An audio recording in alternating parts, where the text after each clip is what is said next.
बात करेंगे हमारा पॉलिटी का डे 5 डीपीएसपी की बात करेंगे आज हम लोग। हमने पीछे काफी ज्यादा बात की है about the fundamental rights, about the union and territories, about citizenship. इन सब के बाद आता है हमारा डीपीएसपी, जो कि हमारे आर्टिकल 36 to 51 चलता है। हमने डिस्कस किया था प्रीवियस लेक्चर्स में, फंडामेंटल राइट्स के बारे में डीपली किया था। और हम लोग कोचिंग दे रहे हैं for CDS and ND portion की, तो जितना करवाया जाएगा आपको उतना ही करना है, उसके अलावा कुछ नहीं करना है। एक भी क्वेश्चन आपको पॉलिटी का बाहर नहीं दिखेगा। मैं बहुत ही कोशिश करता हूँ कि मेरा कंटेंट जो है वो बहुत ही स्मॉल से स्मॉल हो सके, ताकि जितना स्मॉल हो सके उतना स्मॉल हो सके, ताकि कि आपका टाइम वेस्ट भी ना हो। और जो चीजें आती हैं वही करवाता हूँ बस एग्जाम पॉइंट ऑफ व्यू से। सीडीएस का पोर्शन भी यहीं से आने वाला है और कहीं से नहीं मिलने वाला। एनडीए का तो यहीं से ही आएगा, एक क्वेश्चन भी बाहर नहीं आएगा एनडीए का। इसके बाद जब हमारी सीरीज कंप्लीट हो जाएगी उसके बाद हम लोग पीवाईक्यूज भी करेंगे, एनडीए के और सीडीएस के भी करेंगे। और आज जीपीएसपी के कुछ हम लोग पीवाईक्यूज भी साथ साथ में करते रहेंगे। जो जो क्वेश्चन आएंगे इन्हीं लेक्चर्स में से बनेंगे, और आप लोग मेरे साथ जुड़े रहिए। और अगर आपको वीडियोस अच्छी लगे तो प्लीज लाइक एंड सब्सक्राइब कर दीजिए और बेल बटन क्लिक कर दीजिए। और तो पिछली प्लेलिस्ट प्लीज देख के आना। अगर आपकी पिछली प्लेलिस्ट क्लियर नहीं है तो आपको इसका थोड़ा सा समझने में मुश्किल होगा, हालांकि बहुत आसान चैप्टर है डीपीएसपी। ठीक है, चलिए बिना कोई टाइम पास करते हुए हम लोग शुरू करते हैं अपना चैप्टर आज का, जो है डीपीएसपी। सबसे पहले बात करते हैं डीपीएसपी है क्या। डीपीएसपी का मीन्स होता है directive principles of state policy. Directive principles of state policy ये कौन से आर्टिकल से आता है? 36 to 51। 36 से लेके हमारे जो 51 तक आर्टिकल्स हैं वो है डीपीएसपी। ओके, अब सर डीपीएसपी की बात हुई क्यों? ओके, आपको मैं बताता हूं कि आपने फर्स्ट लेक्चर में पढ़ा होगा कि सर बी एन राव, आपने सर बी एन राव के बारे में पढ़ा होगा। सर बी एन राव जो थे उन्होंने बोला था, बी एन राव जी ने, जो कि हमारे लीगल एडवाइजर है, जो कि हमारे लीगल एडवाइजर है। ओके, अब इन्होंने बोला था कि सर जो कि हमारा कॉन्स्टिट्यूशन है, इनसाइड द कॉन्स्टिट्यूशन वो हमारे 2 प्रकार में है। पहला पार्ट है जो कि जस्टिसिएबल है, जो कि जस्टिसिएबल है, और दूसरा है जो कि नॉन जस्टिसिएबल है। इनका मतलब क्या है? जस्टिसिएबल का मतलब है कि अगर हमारा कोई भी रूल जो हमारा वायलेट हुआ है, हम लोग सुप्रीम कोर्ट के पास जाते हैं और वहां से हमें वो हमारा राइट मिलता है। लाइक फंडामेंटल राइट्स, अगर हमारा फंडामेंटल राइट कोई वायलेट होता है हम लोग सुप्रीम कोर्ट के पास जा सकते हैं, आइदर द नेशनल इमरजेंसी ना लगी। ओके, तो बी एन राव जी ने बोला था कि हमारे जो कॉन्स्टिट्यूशन है वो 2 प्रकार में टूटा है, जस्टिसिएबल और नॉन जस्टिसिएबल, एनफोर्सेबल और नॉन एनफोर्सेबल। पहला क्वेश्चन यहां से ये बनता है कि जो डीपीएसपी है it is non enforceable, it is non enforceable. इसको कोई भी फोर्सेबल करने की जरूरत नहीं है, ये जरूरी नहीं है कि ये करना ही करना है। ठीक है, यहां से हमारा डीपीएसपी इसको बोला गया है नॉन एनफोर्सेबल। ओके, अब हम लोग बात करेंगे पहले एक चीज की, पुलिस स्टेट और वेलफेयर स्टेट का डिफरेंस क्या है। पुलिस स्टेट और वेलफेयर स्टेट का डिफरेंस क्या है, और वेलफेयर स्टेट। ओके, अब आप लोग बोलोगे सर अगर तो ये वाले जो आर्टिकल्स हैं अगर ये एनफोर्सेबल ही नहीं है, अगर ये आर्टिकल्स एनफोर्सेबल ही नहीं है तो ये हमारे कॉन्स्टिट्यूशन में आए क्यों हैं? Why they come in the constitution? इनका रूल्स ये है कि यार पहले हमारे जो कॉन्स्टिट्यूशन, पहले जो हमारा इंडिपेंडेंस, अगर हम लोग बात करें बिफोर द इंडिपेंडेंस, हमारे में क्या था? Police state. पुलिस स्टेट का मतलब होता है कि एक ऐसा प्रशासन है कि किसी भी गए बंदे को पकड़ा, उनको मारा पीटा, जेल में रख दिया बिना कोई ट्रायल के, विदाउट एनी ट्रायल, तानाशाही करना, जो ब्रिटिशर्स हमारे साथ करते रहे। उन्होंने किया था, जैसे हम लोगों ने रॉलेट एक्ट चलाया था, इतना हिस्ट्री के डीप में जाऊंगा नहीं, बट फिर भी पुलिस स्टेट का मतलब होता है कि जो कि हमारे जो पुलिस आती है हमें पकड़ती है और हमारे फंडामेंटल राइट्स भी कुछ नहीं होते भाई, तो वो हमें पकड़ के सीधा विदाउट एनी ट्रायल वो हमें जेल में डाल देती है। This is called police state. और वेलफेयर स्टेट का मतलब होता है कि वेलफेयर स्टेट का वो मतलब है कि यार जैसे मैं हूं, ठीक है, मेरे कोई भी फंडामेंटल राइट्स जो है वायलेट नहीं हो रहे, ठीक है, मतलब मैं खुश हूं, मैं पूरा खुश हूं यार अपनी जिंदगी से, इसका मतलब है कि मैं वेलफेयर हूं, कि वो वाली ड्यूटीज होती है, वो राइट्स हैं जो कि हमें वेलफेयर बनाते हैं, उसे बोलते हैं वेलफेयर स्टेट। ये गवर्नमेंट वेलफेयर स्टेट लेके आई है आफ्टर द इंडिपेंडेंस। ये आईएएस का क्वेश्चन है कि welfare state comes in which. DPSP जो है वो हमें बताती है कि वेलफेयर स्टेट के बारे में, कि हमारे वेलफेयर स्टेट है वो डीपीएसपी के लिए के बाद ही आए हैं। ओके, अब डीपीएसपी आए क्यों हैं? डीपीएसपी का इसलिए आया है हमारे कॉन्स्टिट्यूशन के अंदर, ताकि जब भी कोई स्टेट, जब पार्लियामेंट जो कि एक नया लॉ बना के आ रही है, उसको डीपीएसपी के बारे में पता होना चाहिए, उसको डीपीएसपी को वायलेट नहीं करना चाहिए। This is importance of DPSP. Okay, अब हम लोग बात करेंगे इसके कुछ इंपॉर्टेंट फिगर्स की। These figures are very important for your ND portion as well as for the CDS portion. ये डायरेक्ट क्वेश्चन यहाँ से पूछे जा चुके हैं, अभी मैं आपको PYQ भी करवाने वाला हूँ। ओके, सबसे इंपॉर्टेंट चीज है कि अंबेडकर, बी आर अंबेडकर जी ने क्या बोला था? B R Ambedkar told DPSPs as novel feature of constitution, as novel feature of constitution, as novel feature of the constitution, right? B R Ambedkar ji ने बोला था कि जो हमारे डीपीएसपीज है they are the noble features of the constitution. Okay, this is very important. अगला important point आता है हमारे पास, इसको एक ब्रैकेट में रख लेंगे, that DPSPs comes in part 4 of the constitution. ये जो है हमारे पार्ट 4 में आते हैं, ठीक है? ये एनडीए का पीवाईक्यू क्वेश्चन है। ओके, अब उसके बाद बात करेंगे डीपीएसपी जो है हमने कहां से बोरो की है? हमने बोरो की है ईरिश कॉन्स्टिट्यूशन से, ईरिश कॉन्स्टिट्यूशन, ठीक है? इसमें से क्वेश्चन क्या क्या बन रहे हैं आपके? पहला क्वेश्चन बन रहा है कि यार बी आर अंबेडकर जी ने बोला था कि जो हमारे डीपीएसपीज हैं they are the noble features of the constitution. Second question हमारा बन रहा है जो कि हमारा जो डीपीएसपी है वो हमने कहां से लिया है? वो लिया है हम लोगों ने ईरिश कॉन्स्टिट्यूशन, और बेहतर कि ईरिश कॉन्स्टिट्यूशन लिया था स्पेनिश कॉन्स्टिट्यूशन से। बट अगर आपको पूछा जाए कि हमारा जो डीपीएसपी है वो कहां से लिए गए हैं, वो लिए गए Ireland, that is Irish constitution. Okay, तो डीपीएसपी कौन से पार्ट में आते हैं? DPSP comes in the part 4 of the constitution. अगला क्वेश्चन मैं लिख रहा हूं, अगला बोलते हैं हमें जो हमारे ग्रेनुले Austin has described DPSP plus fundamental right as conscience of the constitution. This question is the PYQ of the CDS का। CDS का ये previous year questions है that sir जो हमारे ग्रेनुले ऑस्टिन थे उन्होंने बोला था जो हमारे डीपीएसपीज है प्लस फंडामेंटल राइट्स है वो क्या है? वो हमारे कंसाइंस ऑफ द कॉन्स्टिट्यूशन है। कंसाइंस का मतलब होता है चेतना, कि पता होना, चेतना। ओके, ग्रेनुले ऑस्टिन जी ने बोला था। तो these things are very important. यही से क्वेश्चन बनेगा। क्वेश्चन क्या बन सकता है कि सर जो डीपीएसपीज है वो मतलब नॉट एनफोर्सेबल है बाय द कोर्ट। जरूरी नहीं कि हम करें या ना करें, नॉन जस्टिसिएबल है, ठीक है? इनकी कोई जुडिशियल रिव्यू नहीं है। सेकंड पॉइंट है it is the part 4 of the constitution. Third point है that DPSPs comes from the Irish constitution. और जो हमारा फोर्थ पॉइंट है वो है कि B R Ambedkar ji tells that the DPSPs as a noble feature of the constitution. Fifth point है Granville Austin has described fundamental rights plus DPSPs as the क्या बोला था? As the conscience of the constitution. These things are very important. Please note it down. Okay, चलिए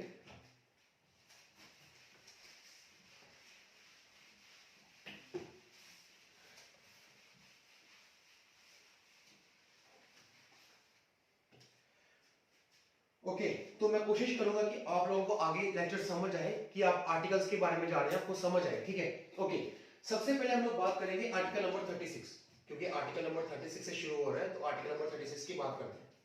याद करिए हम लोगों ने फंडामेंटल राइट्स के अंडर एक आर्टिकल पढ़ा था, that is article number 12। Article number 12 हमें बताता था कि what is the definition of the state. Same goes for the article number 36। It tells us about state, tells us about the state। अब ऐसा नहीं है कि सर स्टेट है कि एक पंजाब स्टेट होगी उसके बारे में बताता है, ऐसा नहीं है, ऐसा कुछ नहीं है।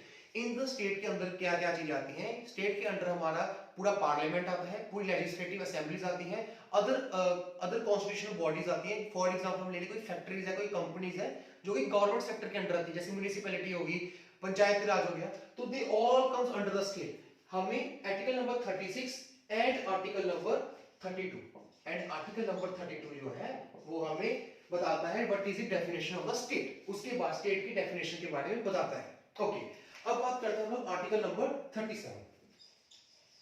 अब हो गया आर्टिकल नंबर 37। ओके, अब आर्टिकल नंबर 37 हमें बताता है कि सर हमने ये डीपीएसपी तो रख लिए हैं, ये क्या है? ये पार्लियामेंट का पार्लियामेंट को पता होना चाहिए और ये हमारे स्टेट्स को पता होना चाहिए, जब भी वो कोई ना कोई लॉ हमारे देश में इंप्लीमेंट कर रहे हैं उनको डीपीएसपी को देख के ही बनाना चाहिए।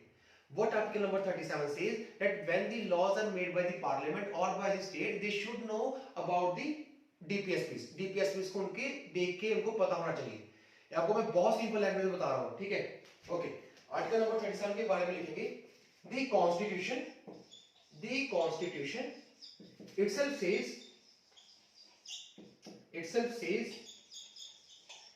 these principles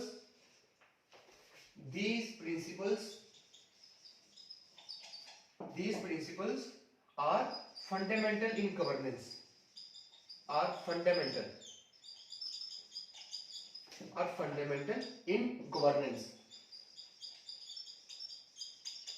and of country, and it is the duty of state to implement it.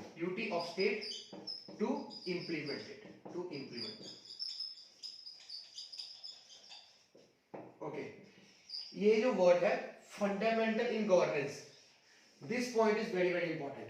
इसको एज इट इज ही याद करना है आप लोगों को। ये आईएएस प्रीलिम्स में पूछा जा चुका है, ये जो क्वेश्चन सीडीएस में पूछा गया है। क्या पूछा जा चुका है कि यार जो डीपीएसपी ऐसे आता है कि यार जो इन डीपीएसपी क्या क्या चीज आती है, फंडामेंटल इन गवर्नेंस है DPSP. Yes, they are fundamental in governance under the article number 37। Article number 37 बताता है कि जो कॉन्स्टिट्यूशन है वो इटसेल्फ सेज, वो हमें खुद बताता है जो कॉन्स्टिट्यूशन है कि ये जो आर्टिकल्स है जो हमारे डीपीएसपीज है they are fundamental in governance, means हम इन्हें इंप्लीमेंट कर सकते हैं और ये स्टेट की ही जिम्मेवारी है कि उनको ये इंप्लीमेंट करने चाहिए। This is all about article number 36 and article number 37। जो आगे आर्टिकल्स आएंगे वो आपको मैं बहुत सिंपल वे में याद करवाने वाला हूं, क्योंकि आपको इन दोनों को रट्टे मारने पड़ेंगे। Article number 36 tells us about the state and the article number 12। Okay, जो आर्टिकल नंबर 37 है वो हमें बताता है कि जो हमें डीपीएसपीस बना चुके हैं उनको इंप्लीमेंट भी करना है। स्टेट को कहता है कि आपको इनको इंप्लीमेंट भी करना है, ठीक है? This is all about article number 36 and article number 37। इसमें आपको ये वाला पॉइंट याद होना चाहिए, फंडामेंटल गवर्नेंस, और कुछ याद करने की जरूरत नहीं है। कोई आर्टिकल ही पूछा जाएगा आपसे पूछा जा चुका है, पूछा जा सकता है कि यार जो डीपीएसपीस है वो फंडामेंटल गवर्नेंस है या नहीं है। आपको बस यही पता होना चाहिए, yes they are fundamental governance. Okay, चलिए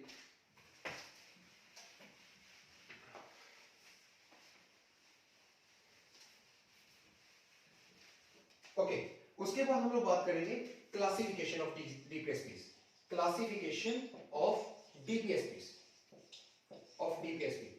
इसके अंडर हमारे पास तीन चीजें आती हैं, पहली चीज, दूसरी एंड थर्ड वन। ओके, पहले में हमारे पास आता है सोशलिस्टिक। सेकंड में आता है हमारे पास गांधीयन। थर्ड में हमारे पास आता है लिबरल। ओके, पूरा का पूरा डीपीएसपी आपका इसी कंसेप्ट से क्लियर होगा, सिर्फ ये 3 पॉइंट से। पहला पॉइंट है सोशलिस्टिक का मतलब होता है यार कि हम, जैसे मैं हूं, ठीक है, मेरे कोई भी फंडामेंटल राइट वायलेट नहीं हो रहे हैं, मैं सोशलिस्टिक हूं, मतलब for the welfare of me, मेरे वेलफेयर के लिए जो इंप्लीमेंट हो रही है, जो क्लासिफिकेशन हो रही है डीपीएसपी के अंदर, जो इंसर्ट किया गया सोशलिस्टिक, मतलब कि जो मेरे वेलफेयर के मुताबिक हो रहा है, ताकि कि मैं अच्छे से जी सकूं अपनी जिंदगी को। ओके, गांधी का मतलब है बेसिकली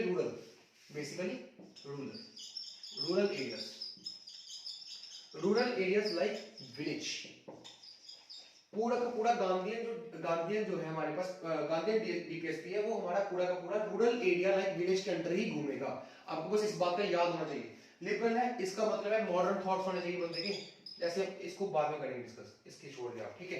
आपको पता होना चाहिए सोशलिस्टिक का मतलब क्या है, वेलफेयर के लिए, और गांधीयन का मतलब है जो कि हमारे रूरल एरियाज में होता है, ठीक है?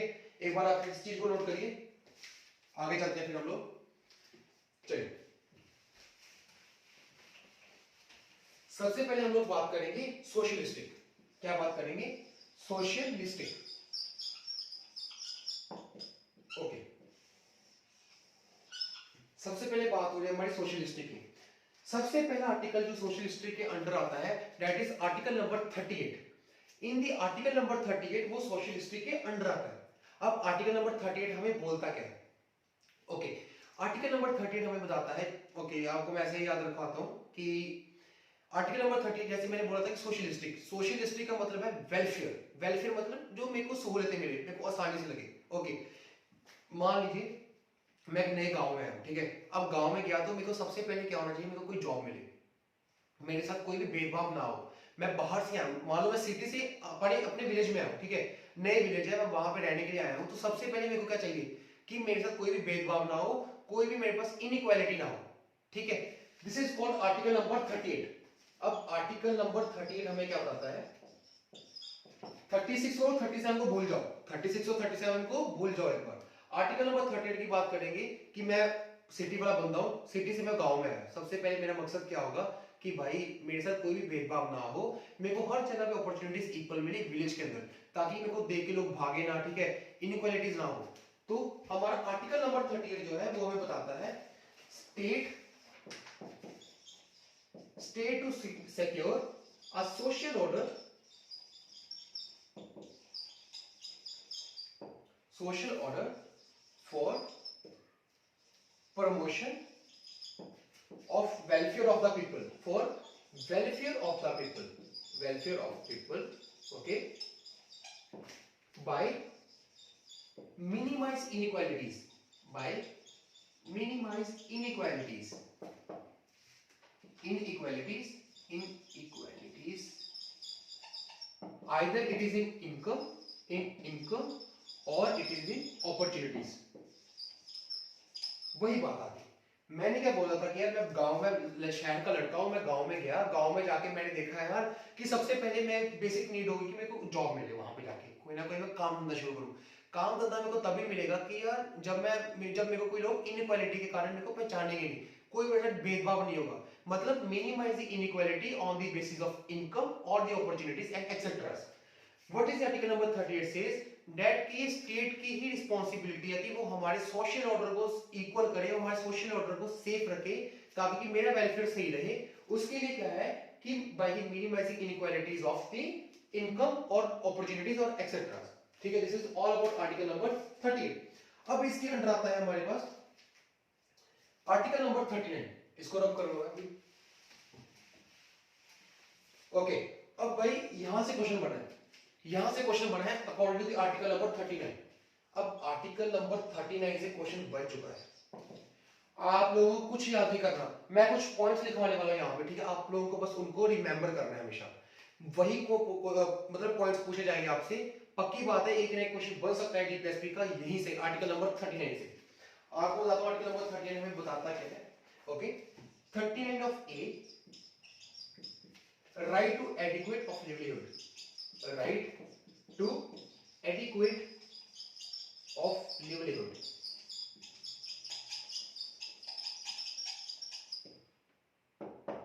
right? ओके, सबसे पहले हम बात करेंगे आर्टिकल नंबर 38 है क्या। आर्टिकल नंबर 38 खत्म हो गया। Okay, just take 1 minute break.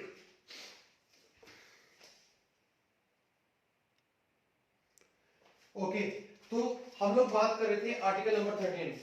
Break हम लोगों ने बीच में इसलिए लिया कि ताकि आपकी वीडियो ज्यादा लंबी ना बन सके और आपको ज्यादा टाइम पास करने की जरूरत नहीं है, तो इसलिए मैंने पहले ये पॉइंट लिख दिए। ओके, अब बात करेंगे आर्टिकल नंबर 39। आपको इन पॉइंट्स के बारे में रिमेंबर होना चाहिए हमेशा हमेशा। Right to adequate of livelihood, equitable distribution of material resources. अब इक्विटेबल का मतलब है कि जितनी मेरे को नीड है, इक्वल नहीं बोल रहा, इक्वल का मतलब होता है सेम, इक्विटेबल मतलब होता है कि उस बंदे को उतना ही चीज देनी जितनी उसको जरूरत है, जितना कि वो कंसिस्टेंट है उस वे में कि भाई ठीक है मैं मतलब संतुष्ट हूं पूरा का पूरा।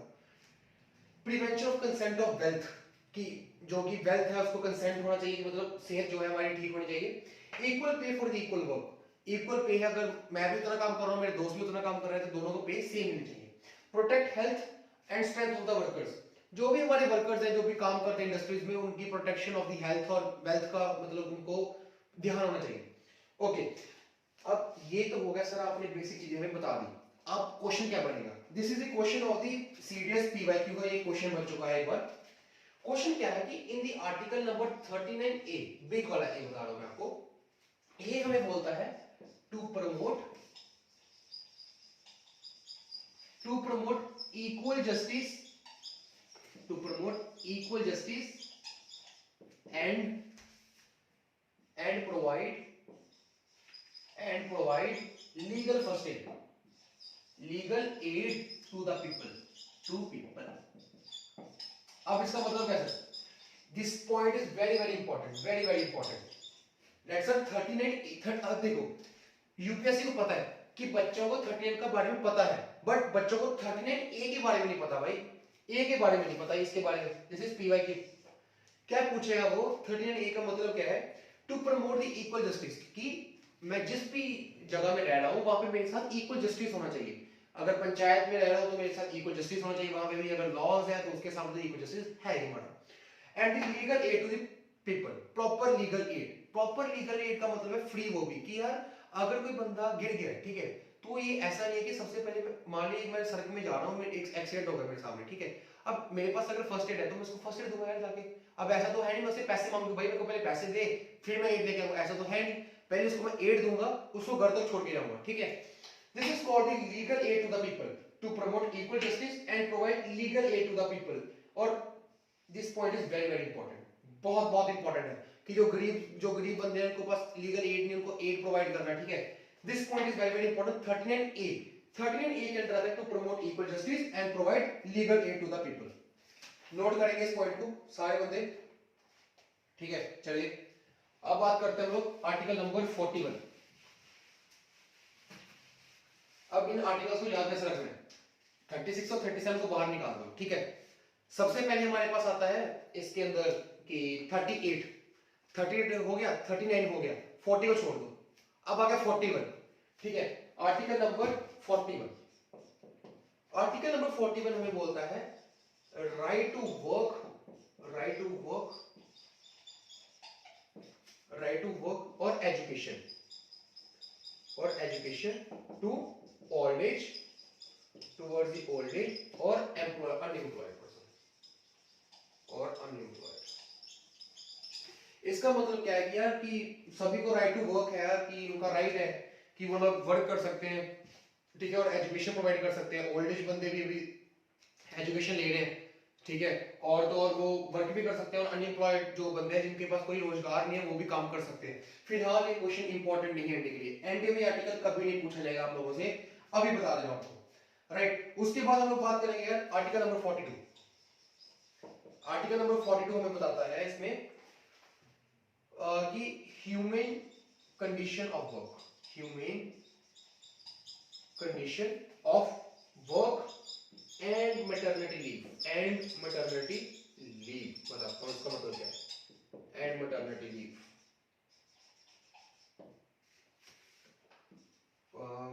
प्रोविजन। ओके आर्टिकल, ओके मैंने क्या बोला था आप लोगों की ये सारे पॉइंट आ रहे हैं सोशलिस्टिक के अंदर। सोशलिस्टिक के अंदर क्या है? मेरा वेलफेयर, कि मेरा वेलफेयर होना। अब इसको याद कैसे करना, देखो मैं शहर का आदमी था, मैं गांव में गया, गांव में जाकर मैं सबसे पहले मेरे को क्या चाहिए यार कि मेरे साथ कोई भेदभाव ना हो, means minimisation of the inequalities in the village और स्टेट। वो हो गया हमारा आर्टिकल नंबर 39। अब आर्टिकल नंबर 39 को आपको एज इट इज रट्टे मारने, एज इट इज मारने पड़ेंगे भाई जो बताया गया, ठीक है। अब आर्टिकल नंबर 41 के बताता है, जब मैं गया वहां पे तो एक माना अच्छा विलेज है, बहुत अच्छा विलेज है, ठीक है। अब वहां जाके क्या किया कि जो ओल्डेस्ट पीपल है, ठीक है, और तो जो जिनको अनएम्प्लॉयड पर्सन है उनका राइट है कि वो वर्क कर सकते हैं, और तो वो एजुकेशन प्रोवाइड ले सकते हैं, ठीक है। उसका आर्टिकल नंबर 42 क्या बोलता है हमें? Provision for the humane conditions of work and maternity leave. इसका मतलब क्या है कि अगर कोई लेडी प्रेग्नेंट है, अब देखिए अगर एक लेडी प्रेग्नेंट है तो ऐसा नहीं कि उसके आसपास हम गंदगी रखेंगे, उसके पास हम लोग अच्छा माहौल रखेंगे, अच्छा उसको अच्छा लगेगा, सब कुछ अच्छा रखेंगे, या कि उसको मैटरनिटी रिलीफ भी देंगे। मैटरनिटी रिलीफ का मतलब है कि उसको रेस्ट करने का मौका देंगे कि तू रेस्ट कर, और तू प्रेग्नेंट है तो रेस्ट कर आराम से, ठीक है। This is called about the provision on justice of humane conditions of work and maternity relief. This is called article number 42। भले ये भी इंपॉर्टेंट नहीं है, ये भी क्वेश्चन आपसे कभी पूछा नहीं जाएगा इंडिया में। ओके अब आर्टिकल नंबर 43 ये बहुत इंपॉर्टेंट है, यहां से क्वेश्चन बने हैं पक्का, यहां से पीवाई की बराबर क्या आते हैं आर्टिकल नंबर 43 से, वेरी वेरी इंपॉर्टेंट आर्टिकल। बताता हूं इसमें है क्या। ओके इसमें बताता है हमें कि to secure a living wage, to secure a living wage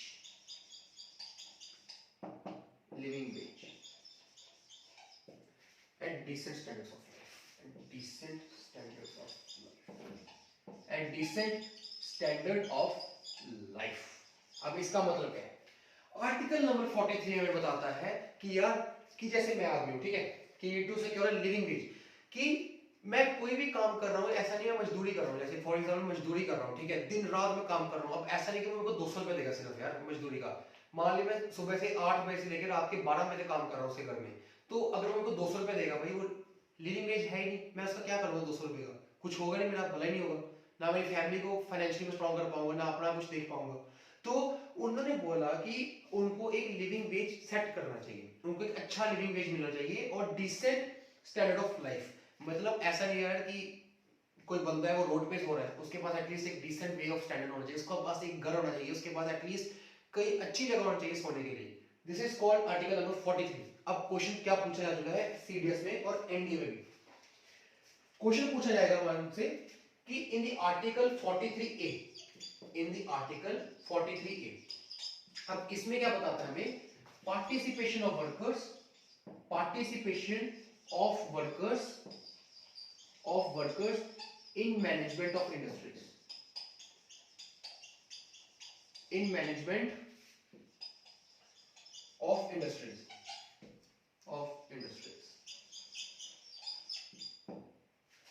by 42nd amendment act।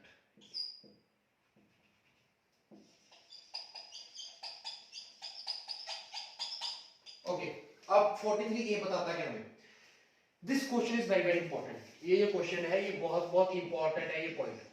Okay sir, आपने 43 आर्टिकल नंबर 43 में तो हमें बता दिया कि एक बंदे के पास अच्छी लिविंग होनी चाहिए, उसके पास एक डिसेंट वे ऑफ उसको एक जॉब का मिलना चाहिए, ठीक है।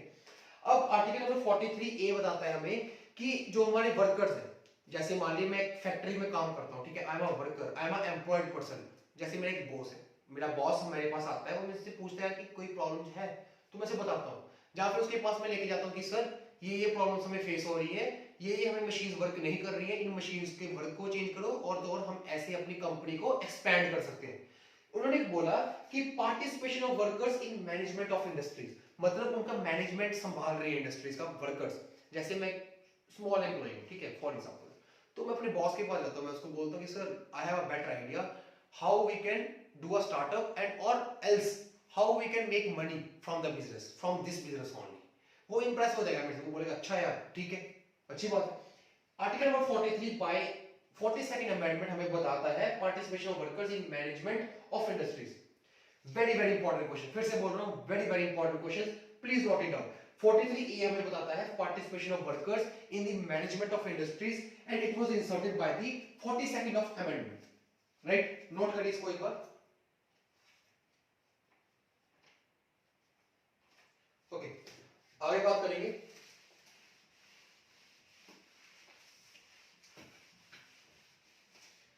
आगे हमारे पास आर्टिकल आता है आर्टिकल नंबर 47। ओके, ये बताता है कि it is the duty of the state, it is duty of the state to raise level of nutrition, to raise level of nutrition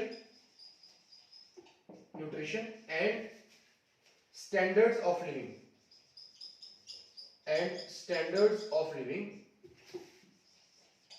and standards of living and to improve public health and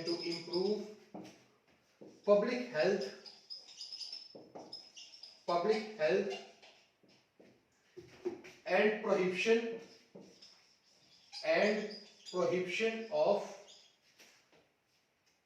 non-toxication, and prohibition of toxicant drinks. इसका मतलब क्या होगा? वैसे ये भी important नहीं है, इसको याद करने की जरूरत नहीं है आप लोगों को, बिल्कुल भी जरूरत नहीं, मैं साफ बोल रहा हूं, नहीं जरूरत है। आर्टिकल 47 बताता क्या वैसे हमें, it is a duty of the state, जैसे एक स्टेट है उसकी ये ड्यूटी है कि यार कि वो अपने वर्कर्स के लिए, अपने बंदों के लिए उनका जो न्यूट्रिशन लेवल है उनको मेंटेन करके रखे, उनकी हेल्थ पे ध्यान दे। जैसे कि हमारे हेल्थ के लिए हमें काफी गवर्नमेंट ने न्यू स्कीम्स निकाली है, ठीक है, मेडिकल्स बने हैं, उनको एटलीस्ट वो देखे, उसके और क्या है कि और इम्प्रूव करें उनका, और प्रोहिबिशन ऑफ द टॉक्सिकेंट, जैसे शराब हो गया पीते हैं लोग, पीते हैं, उनको प्रोहिबिट कर सके। अब आप लोग बोलोगे कि सर इनके तो ठेके बहुत है, अब तो ठेके के लिए तो गवर्नमेंट खुद हमें उनको स्टैंप मार के देती है कि भाई ये लो आप ठेका खोलो अपना शराब का, वहां पे क्यों नहीं? आप यहाँ पे आप कह रहे हो कि इंटॉक्सिकेंट टॉक्सिकेशन ऑफ ड्रिंक्स नहीं लॉ है। भाई होता क्या है कि जब हमारे गवर्नमेंट से वो लोग मंजूरी लेते हैं तो गवर्नमेंट पूरा का पूरा उनका ख्याल रखते हैं कि इनको कौन कितनी ड्रिंक्स दे रहे हैं, और क्या ये एक्सीड तो नहीं कर रहे हैं क्या ड्रिंकिंग का बेचने में, ज्यादा एक्सीड तो नहीं कर रहे, सब कुछ वो उनको उस हिसाब से वो मेंटेन से वो शराब देते हैं उनको, कि ताकि कि इतनी ज्यादा शराब ना बिके। This is called article number 47। यहीं से हमारा सोशलिस्टिक जो टॉपिक है वो खत्म हो जाता है। थोड़ा सा डिस्कस करेंगे। और सोशलिस्टिक का मैंने बोला था कि सोशलिस्टिक सोशलिस्टिक का मतलब होता है कि for the welfare of me. Okay, article number 38 जो है, आर्टिकल नंबर 38 हमें बताता है मैं सिटी से कंट्री विलेज में गया तो वहां पे जाके मेरी बेसिक नीड है कि मेरे से कोई इनइक्वालिटी ना हो, तो क्या होगा? Inequality, minimisation of the inequality. 39 article आपको याद करना पड़ेगा एज इट इज। इंपॉर्टेंट क्या है आर्टिकल नंबर 39 में? That is 39 of A, important है। उसके बाद बात करते हैं हम लोग 41 की, 42 की, और उसके बाद बात की हम लोगों ने 40, 43 एंड 47 की। Inside the 43 A is very very important, जो मैंने अभी बताया था आप लोगों को, और आप लोगों को ऐसे ही पढ़ना है। उसके बाद हम लोग बात करेंगे अब गांधीयन की। अब हमारे शुरू हो जाएंगे गांधीयन प्रिंसिपल्स। ओके, चलिए रब करते हैं इसको। ओके, तो मार्कर में तब तक इंक भर लेते हैं, राइट। आप लोगों को भाई बस ये बोलूंगा, लगे रहो यार मेहनत करने। अगर मैं कंटेंट आपके लिए अच्छा बना के लेके आ रहा हूं तो लगे रहो यार, सीरियस लगे रहो।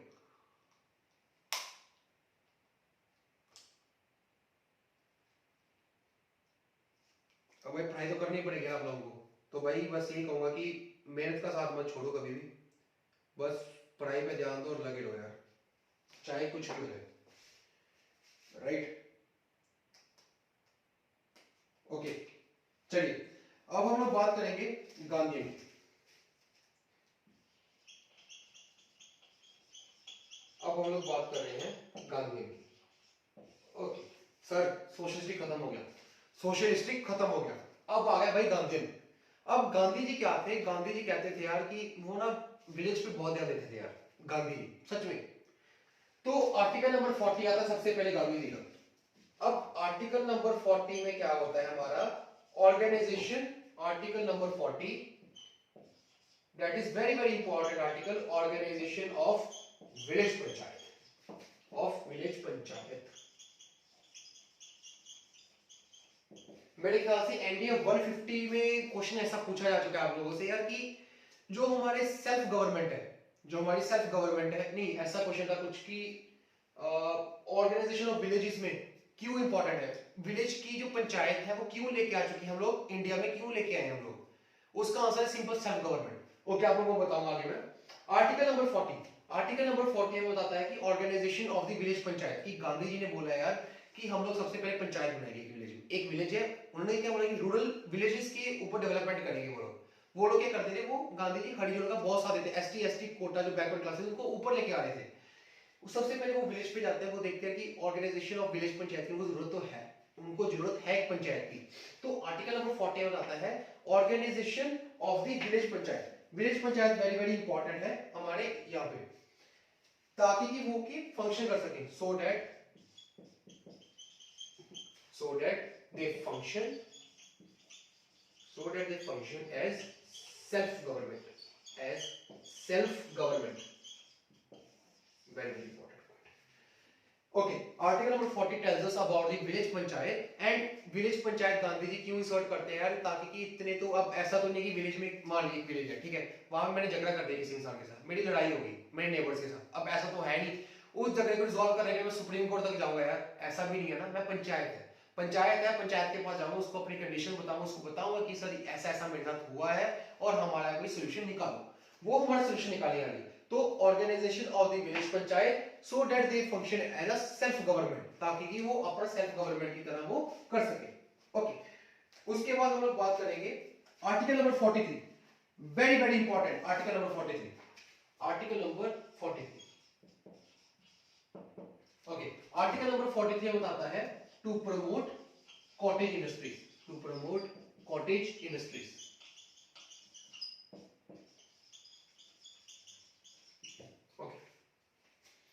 ओके, आपको ना एक तरीका बताता हूँ उसको याद करने का, गांधीयन को। गांधीयन का मतलब क्या है? गांधीयन का मतलब है कि रूरल एरियाज, पंचायत, विलेज को इंप्रूव करना, विलेज के लेवल ऑफ स्टैंडर्ड्स को इंप्रूव करना। ओके, सबसे पहले क्या इंप्रूव किया गांधी जी ने?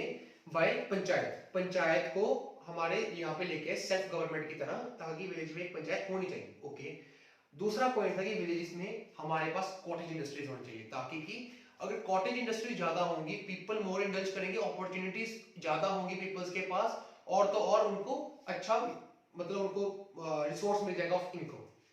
ओके, उन्होंने बोला to promote the cottage industries. अब कॉटेज इंडस्ट्रीज होती क्या है? ओके, कॉटेज इंडस्ट्रीज का मतलब होता है जैसे पनीर हो गया, ठीक है, पनीर है तो कई क्या करते हैं कि पनीर का थैला बना के काफी पनीर अपना करते हैं घर पे, तो आगे वो डिलीवर करते हैं। जब दिए बनाते हैं तो दिए को आगे डिलीवर करते हैं। This is called cottage industries. Small small business जो रन करते हैं वुमेन्स, और या फिर और पीपल रन करते हैं, उसे बोलते हैं लोग cottage industries in the village, to promote the cottage industries. Okay, अगला जो पॉइंट आपको बताने जा रहा हूं ये इंपॉर्टेंट है, यहां से क्वेश्चन पूछा जा चुका है एक बार, आईएएस प्रीलिम्स का क्वेश्चन है ये वाला।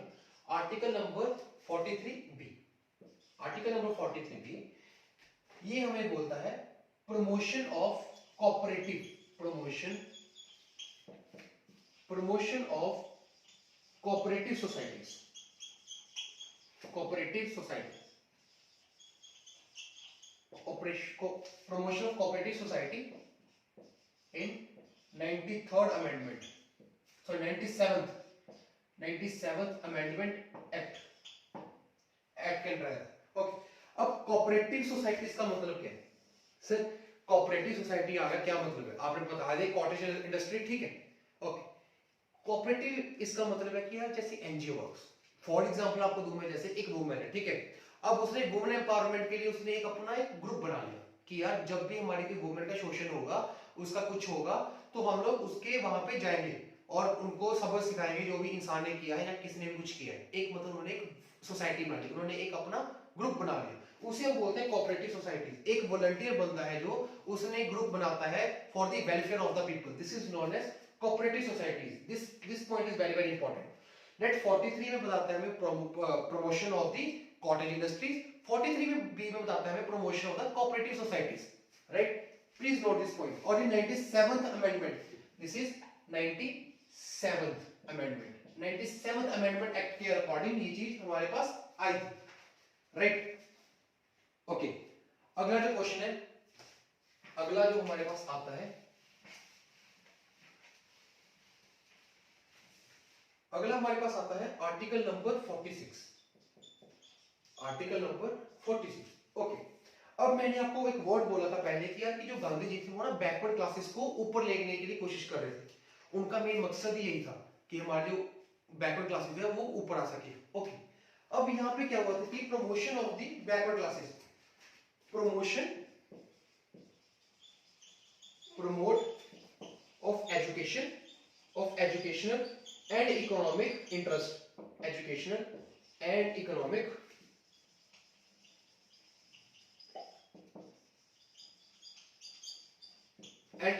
interest of SC, ST और backward classes, और backward classes, to protect them, to protect them from exploitation, them from exploitation। this point is very very important, आपको ये याद होना चाहिए आर्टिकल। ये वाला हमारा जो है PYQ है ऑफ द सीरीज। ओके, अब इसमें है क्या, मैंने आपको बोला था गांधी जी है वो विलेज को देखेंगे, पहला आर्टिकल में बोलता है गांधी जी वाला यार ठीक है कि पंचायत होनी चाहिए विलेज में। दूसरा क्या बोलते हैं यार कि अब ना मैं पंचायत तो बन गई, अब पीपल्स को वर्क करवाना यार, ताकि सारे सारे बंदे वर्क कर सके, उनके पास कॉटन इंडस्ट्री के साथ, ताकि वो इंडल्ज हो सके, अपॉर्चुनिटीज बने। थर्ड पॉइंट बताता है यार कि जैसे जो पीपल्स है हमारे, जो माइनॉरिटीज ऑफ पीपल्स है, जैसे बैकवर्ड क्लासेस जो है हमारे पास, उनको हम लोग ऊपर खींच सकें। फॉर एग्जांपल उनके लिए एजुकेशन इंस्टीट्यूट्स बनाना, और जैसे हमारे आईआईटीज है, आईआईटी है उनके लिए रिजर्वेशन रखना, ठीक है, और तो उनको क्या करना, उनको protect them from the exploitation, ताकि उनके साथ कोई भी एक्सप्लॉइटेशन ना हो सके। राइट टू एक्सप्लॉइटेशन हमने पढ़ा था in the fundamental rights. Okay, so friends हम लोगों ने अभी भी बात की थी अबाउट द बैकवर्ड क्लासेस के लिए कि गांधी जी हमारे कैसे बैकवर्ड क्लासेस को ऊपर लेके जा रहे हैं, राइट? अब आगे कुछ आर्टिकल्स आते हैं हमारे पास। आर्टिकल नंबर 47 आता है हमारे पास। आर्टिकल नंबर 47 हमें बोलता है intoxicants of the drinks and the drugs prohibition, कि इनको खत्म होना चाहिए, जो कि हमारे पास प्रोहिबिशन ऑफ इंटॉक्सिकेंट ड्रिंक्स और ड्रग्स है। आर्टिकल नंबर 14 हमें बोलता है एनिमल हस्बेंड्री के बारे में, कि तस्करी ऑफ जानवरों की नहीं होनी चाहिए। ओके, उसके बाद हमारे पास आते हैं लिबरल। लिबरल के कुछ ये चार पांच हैं, इनको आपको याद होना चाहिए, इंपॉर्टेंट है लिबरल, काफी बार पूछा जा चुका है एनडीए में और सीडीएस में।